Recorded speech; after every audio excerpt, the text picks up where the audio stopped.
breaking news here early Wednesday morning. The Texans, they made a move. Nick Caserio, he's cooking still before the NFL trade deadline. This time in free agency, Nick Caserio went out and signed former Bucks and Eagles linebacker Devin White to the active roster, adding another linebacker to this team, adding some more depth. I think the signing pretty good. We'll break it all down here in just a moment, but this is why you hit that subscribe button. If the Texans make a move, we break it down here on the channel. Don't miss a thing. 100% free to hit that sub button, so don't miss anything around your Houston Texans and get started with the #1 Texans channel on YouTube here at Texans Today. Now let's break down the signing by Nick Caserio. Devin White, he's still only 26. I know he's been in the league for a while. Still only 26 years old. Like I said, signed by the Eagles this offseason, but he was beat out by Nakobe Dean and Zach Bond on the depth chart. He's a former Pro Bowler and second-team All-Pro with the Buccaneers, a former first-round pick. He comes with a high pedigree, but the last 2, maybe 3 years of his career kind of dealt with injuries and doesn't seem like he's been in the best form that he's been in his career. In 2023, he had 83 tackles, 2.5 sacks, 5 tackles for loss. I think he's still a linebacker that has some juice left in the tank. He still can offer you something on the defensive side of the football. And I think, the signing of Devin White, what does that mean for the rest of this Texans linebacker room? Because we know they are riddled with injuries right now. But I want to hear from you folks at home. Go down and grade the signing. I'm guessing the contract details haven't come out. I'm guessing it's probably just a signing for this year, not a ton of money. How would you grade the signing of Devin White? Give me an A, B, C, D, or F in the comment section. This is going to be the pinned comment on today's video. So if you get hit with the YouTube ad break, perfect timing. Go down and grade the signing of Devin White. I would give the signing a B+.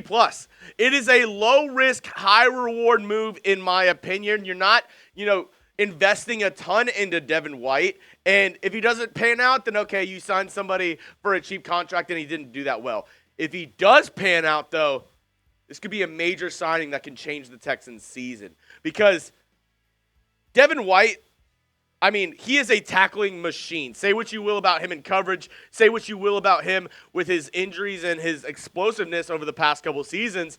But he is somebody who has a high football IQ and I believe can get after it in this Texans defense. 2023 only played 14 games, but 2022, 2021 played in 17 games in both of those seasons. And won a Super Bowl with the Tampa Bay Buccaneers. So not too shabby. And when I think of him coming to the Texans, I think it's a perfect fit, not only for the Texans with what they need right now, but for Devin White, somebody who's looking to revitalize his career. Like I said, he's only 26 years old, and you go to a spot that the head coach was a former linebacker, a former really good linebacker in DeMeco Ryans. I think DeMeco can get the most out of Devin White and can kind of get him to return to that form that he was in Tampa Bay. Look what he's done already.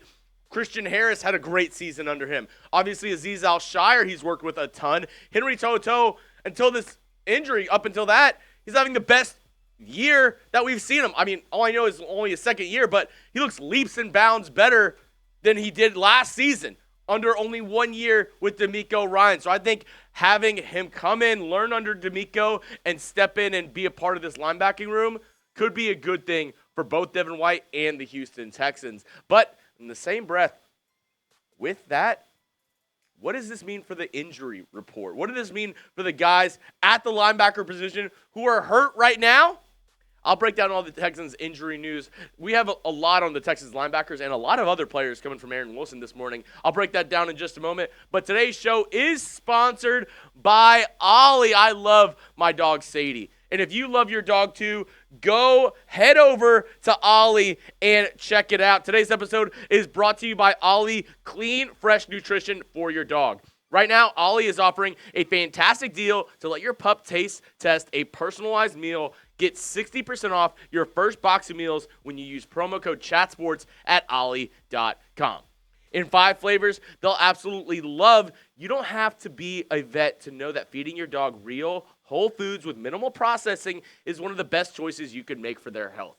With no harmful fillers and no preservatives, Ollie is made in U.S. kitchens with ingredients carefully sourced from trusted growers and producers around the world. So head to ollie.com, tell them about your dog, and use code CHATSPORTS, and you'll get 60% off your first box of meals when you subscribe today. Head to OLLIE.com and enter code CHATSPORTS to get 60% off your first box. They offer a clean bowl guarantee on their first box, so if you're not completely satisfied or if your little pup isn't completely satisfied, you can get your money back. And this is my little dog Sadie right here. She absolutely loves it. Now, she's a bigger dog. She's 70 pounds. She can absolutely hound some food. Whenever I put the Ollie in her bowl, game over. Game over. So if you love your dog, if you want the best for your dog, head over to ollie.com and get them some good nutrition for that good boy or girl that you have out there. Head over to Ollie and check it out today. So we have some injury news to get to now on the show, and I wanted to start off with some good news because, sometimes it's like I always ask my wife, do you want the good news or the bad news? She's usually like, I want the good news first. So we'll go with the good news first. The first set of good news coming in this morning is around Nico Collins. Obviously, we know he's on short-term IR, so not able to return. He has to sit out 4 games, but according to reports, the recovery time is going well, and he actually might be a little bit, faster than what was expected. It was originally, 3 to 4 weeks, and they might be saying he might be ready a little bit early. Now, obviously, they can't play him even if he is ready to go in, his 4th week out. But still, it's a good sign that he will be maybe close to 100% when he returns. Another player that was mentioned this morning by Aaron Wilson, Jeff Okudah. Seems that he might be close to a return. We haven't seen him at all. He was put on short-term IR to start the season, and we haven't heard from him. Maybe he will be able to return because D'Angelo Ross was getting cooked by the Green Bay Packers this past Sunday.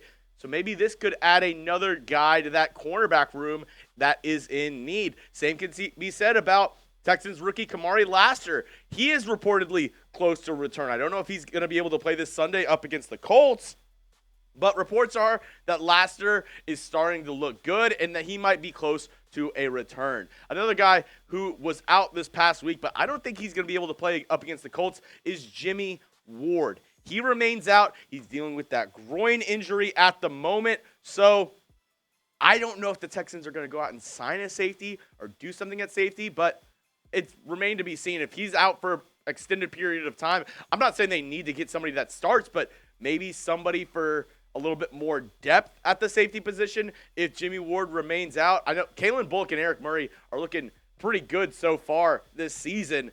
Maybe you need to sign somebody to add a little bit of depth. The thing that kind of worried me whenever I saw this Devin White news is around Christian Harris, because we haven't seen him at all. He was injured in training camp, tried to come back, came back to a practice, and halfway through had to leave. Been on short-term IR. Each week it's like he's not designated to return. He's not designated to return. This week, I don't think he'll be designated to return either. I think he's still not ready, and that worries me because those soft tissue injuries, maybe the Texans are just slow playing this and playing the long game with Christian Harris and being 100% sure. But in the same breath, it's a little concerning because there's other injuries to this linebacker room already. And we had a lot of high hopes for Christian Harris this season.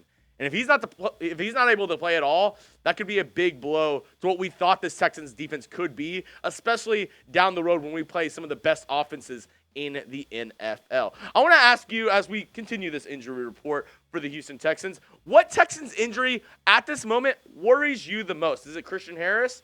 Is it Kamari Lassiter? Maybe, is it Nico Collins? Let me know down in the comment section what injury worries you the most.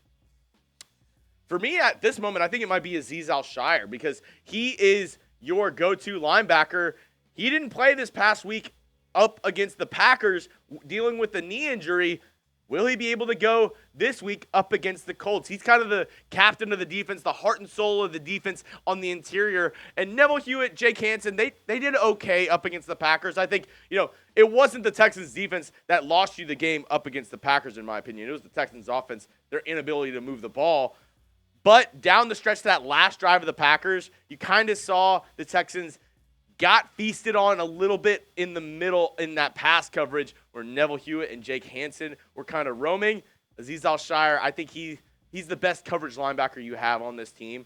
Not having him down the stretch, if he's not able to go for a couple more weeks, that's not good news for the Houston Texans. And same can be said about Henry To'o. He was out this past week with a concussion, and I actually saw a video of him on X he was wearing sunglasses inside, so I don't know if that's because he's sensitive to light right now because of his concussion, but if that's the case, I don't foresee him playing this week up against the Indianapolis Colts. If he's still sensitive to light, no way he's able to go out there and play this Sunday for the Houston Texans.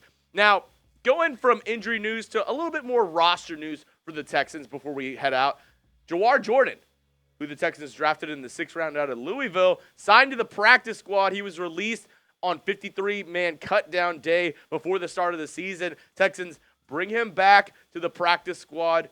Maybe we'll be able to see him at some point this season. I know we haven't had, a ton of success in the return game with Steven Sims being injured. I know they threw Tank Dell back there a couple of times, Robert Woods. Jawhar Jordan's somebody who is a good kick returner, so maybe at some point he gets a chance to return kicks for this Texans team. And then the Texans made another corresponding move. They went ahead and released Rashad Weaver, the defensive end. He didn't play at all for the Texans this year after being signed. I still kind of wish the Texans would have kept Malik Fisher, the guy who kind of went off in training camp in the preseason out of the UFL.